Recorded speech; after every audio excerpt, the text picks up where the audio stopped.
मेरे इस अवगुण को बहुत बार और बहुत लोग कह चुके हैं कि पुलिस वाला नहीं लगता हूँ। पुलिस में रहते हुए अगर पुलिस वाला नहीं लगता हूँ तो फिर क्या हूँ भाई। आदरणीय अध्यक्षा जी, डॉक्टर उषा सिन्हा जी, मनीष जी, वीरेंद्र भूषण जी, अनिल मिश्रा जी, डॉक्टर हाशमी जी और मंजू सक्सेना जी, और मेरे पीछे बैठे योगेश जी जो कि यहाँ के संचालक हैं। मैं आप सभी ने देखा होगा कि हमारे यहाँ 3 तरह के पंखे होते हैं, यानी कि एक टेबल फैन, एक सीलिंग फैन और एक फर्राटा। तो मेरा परिचय मंजू जी से सबसे पहले इनकी गज़लों से हुआ था, जो कि फेसबुक पर आप डाला करती थी, कभी कभी मैंने पढ़ा, तो मैं तुरंत ही उनका गज़लों का फ़ैन हो गया, टेबल फैन। फिर मुझे बाद में पता चला कि आप कहानियाँ भी लिखती हैं, लघु कथाएँ भी लिखी हैं, और उनमें से 1-2 कभी पढ़ने को मिली, तो मैं सीलिंग फैन हो गया। और आज अभी हाल में जब ये उपन्यास मुझे उनका मिला है और उपन्यास को जब मैंने पढ़ा तो बिल्कुल सचमुच फर्राटा हो गया। तो जहाँ तक इन पुस्तकों का प्रश्न है, इन पर बहुत कुछ प्रकाश जा चुका है।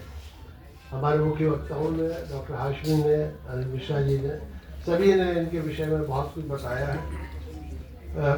मैं फिर भी ये कहूँगा कि सबसे कठिन काम उपन्यास लिखना होता है इन सभी में, और आपने जो उपन्यास लिखा है ये एक तो बहुत अच्छे वॉल्यूम में, साइज में है, लगभग 400 पृष्ठों में।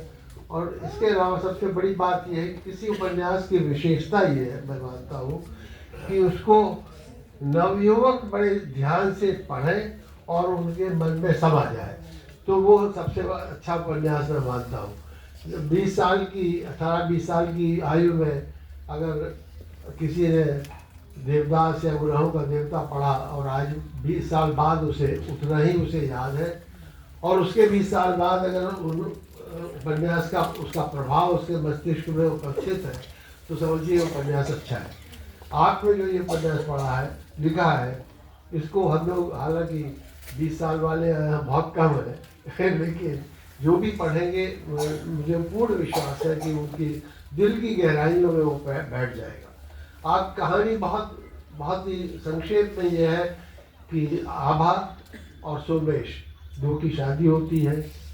सास जो है षड्यंत्र करके दोनों में फ़र्क करवा देती है, और फ़र्क होने के बाद दोनों में तलाक हो जाता है। फिर किसी तरह विभिन्न परिस्थितियाँ आते आते और अंत में फिर दोनों मिल जाते हैं।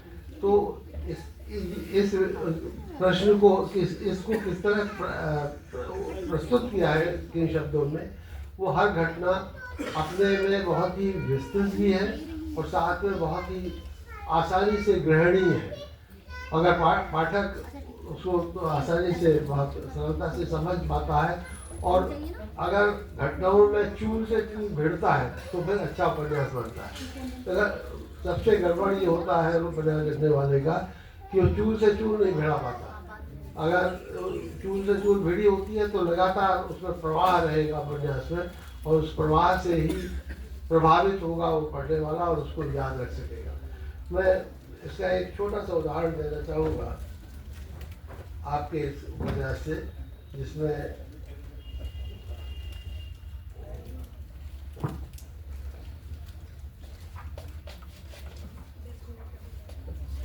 सोमेश और जब ये कई वर्ष बाद, तलाक के कई वर्ष बाद ये आपस में जब मिलते हैं तो मुलाकात कैसे होती है, ये बहुत ही रोचक ढंग से प्रस्तुत किया है आपने उसको।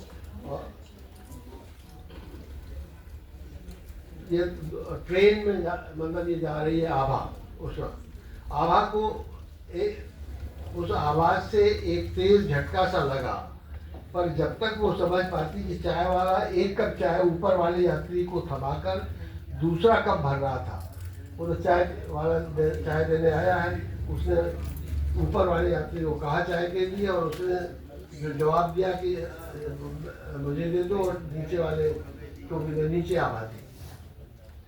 आभा को उस आवाज से एक तेज झटका सा लगा, पर जब तक वो समझ पाती, चाय वाला एक कप चाय ऊपर वाले यात्री को थमाकर दूसरा कप भर रहा था। ये नीचे मैम साहब को दे दो, और एक बिस्कुट का पैकेट भी, ऊपर वाले ने कहा सोमेश ने।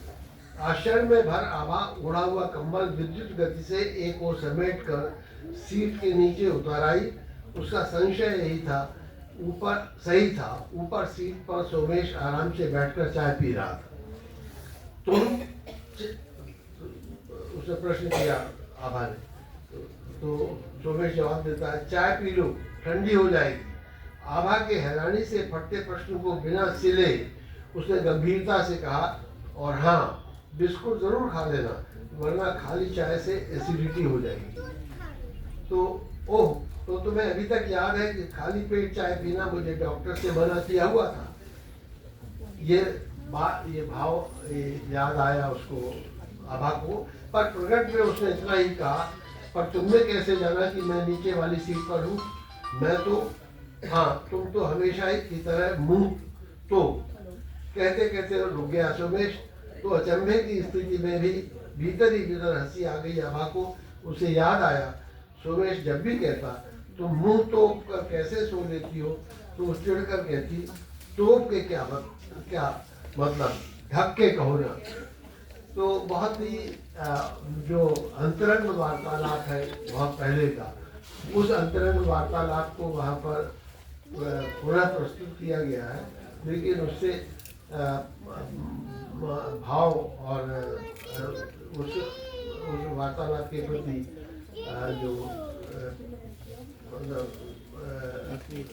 जो भाव आते हैं उसके दोनों के मन में, वो पाठक को स्वयं ही एक ऐसी प्रभाव उस पर डालते हैं कि जैसा मैंने कहा कि 20 साल का लड़का उसे 40 साल तक याद रखेगा, और 60 साल तक उसके व्यक्तित्व पर उसका प्रभाव पड़ेगा।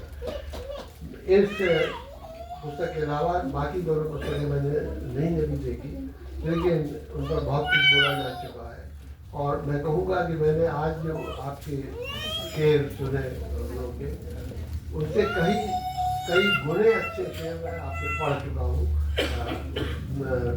फेसबुक में।